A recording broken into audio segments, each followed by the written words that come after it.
I'm here at the old Vicarage at Whistledown. I was last here about 12 years ago, and it's the home and the garden of Sarah and Peter Furness.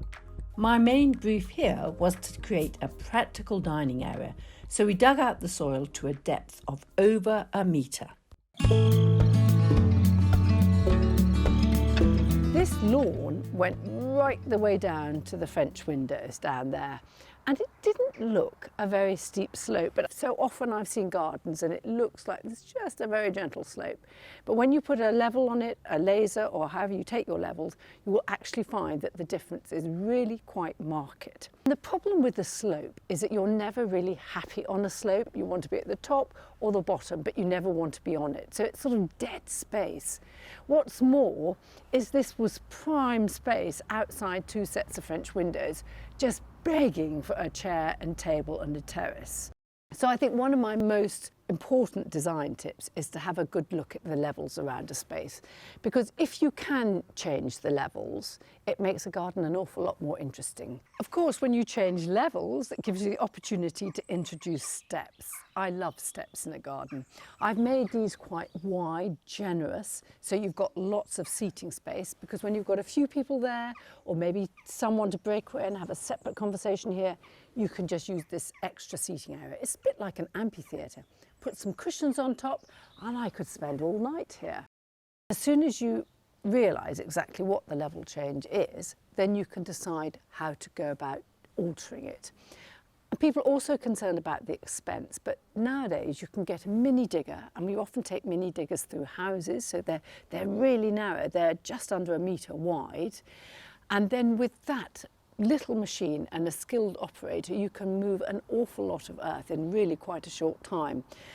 And so the expensive element is carting the muck away after you've finished excavating, or bringing more soil or muck in to fill up your levels. So cut is the earth that you take out of a site, and fill is the earth that you bring in.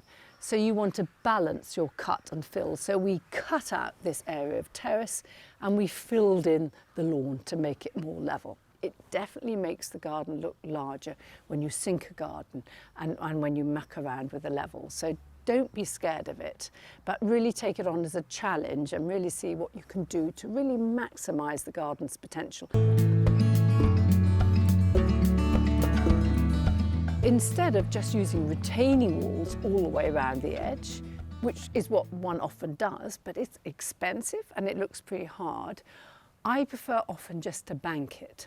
And if you go for a bank like this, which is something like a 1-in-2, 1-in-3 bank, and you plant it, when you're looking out of the windows, you're obviously looking at the plants on the slope, and they look totally different than when they're on the flat. I think they look really fine on the slope. Even a wildflower meadow on a slope looks spectacular. So I think when you create a design, a strong planting design on a slope, it gives you huge scope to go big. We did a very simple geometric design. I didn't want anything too fancy, but something that you can just repeat, and it just uniforms the bank somehow. You could do any design. You could do scrolls. I've done hunting crests. I've done all sorts of things in boxwork. That's the beauty of it. You can do anything. But I think when it's simpler and geometric, it looks more modern.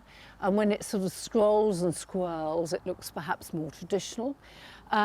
We could have filled the squares with something rather than box balls. We could have shoved something like original Carvinskianus, the daisy, in all these bits, which would have made it slightly less work.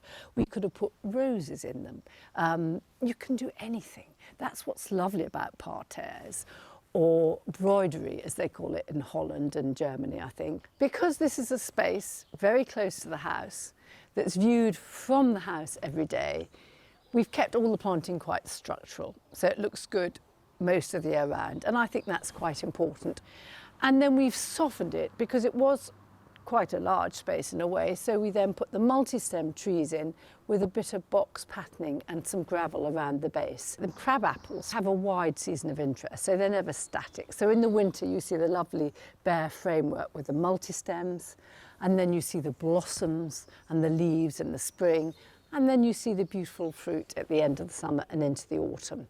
But they're lovely, tough little trees, and I think because they're sort of large shrubs, small scale tree, they bring the whole scale of the house down. The house somehow looked very much bigger before, and now it's sort of brought the scale down to a more friendly size. Any garden, even a really tiny, tiny garden, I think is good if you can just semi-divide the spaces a bit. And we have divided them by dropping the levels, as I've mentioned, but we also put 2 wings of yew flanking the sides of this elevation of the house. It's lovely to come back now after 12 years, and those yews have gone right up, and they've got lovely arches underneath each side. And that really ups the fact that you're entering a different enclosure. And here we've got the drive next door. Now, to have that change in level, it makes it feel so separate from the drive, even though the drive's only a couple of metres away from me. But having that wall, that different level in between, it really makes it feel a very different space with a very different feel.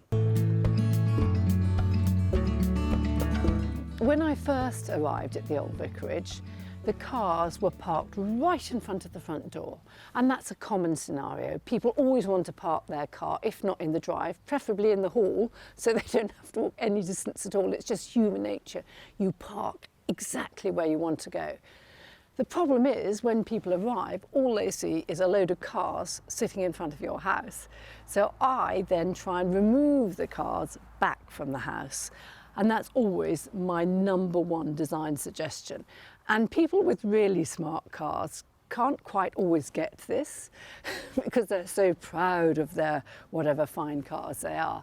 But actually, once you've done it and you park your cars further back, you can then have the opportunity to make the front of the house look really attractive, because even a castle doesn't look great with a load of cars parked outside it. It gives you the opportunity to treat that very important space in front of a house with some greenery and to alter it.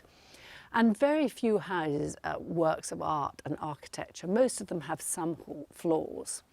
But by planting trees in front of them, or plants around them, or shrubs, or making some sort of courtyard garden in front of a house, it softens it. And if you position the trees correctly, you can actually hide the bits that are less appealing, and you can really change the whole look of a house, and the curb appeal hugely.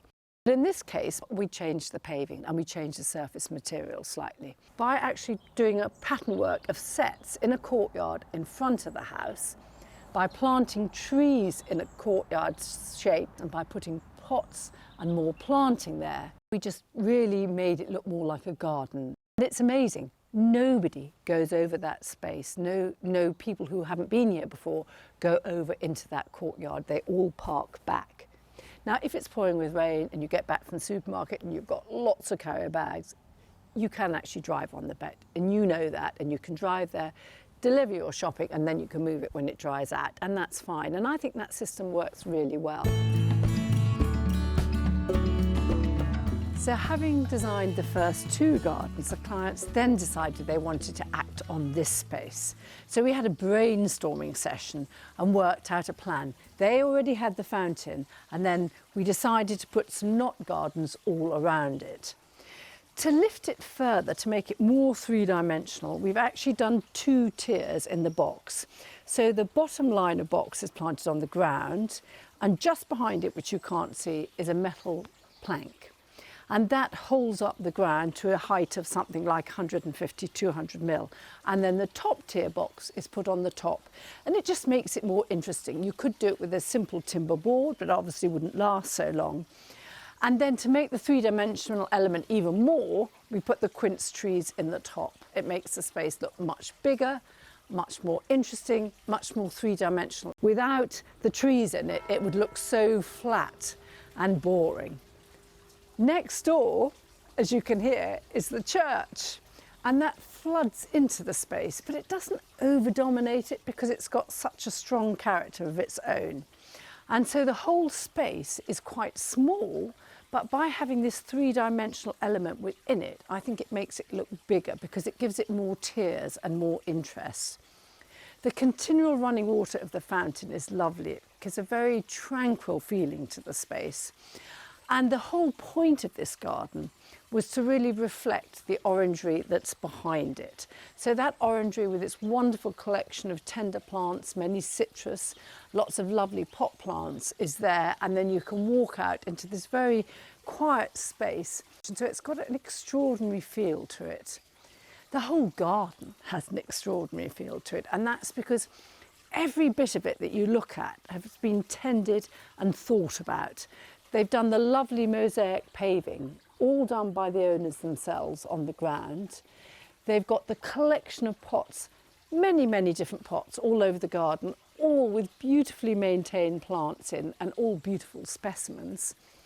They've got the lovely spirally topiary around this wall. And I noticed on the other wall, as you come up the drive, they've done that lovely cross-hatching with pyracantha against the wall. So you've got a very strong structural framework of planting.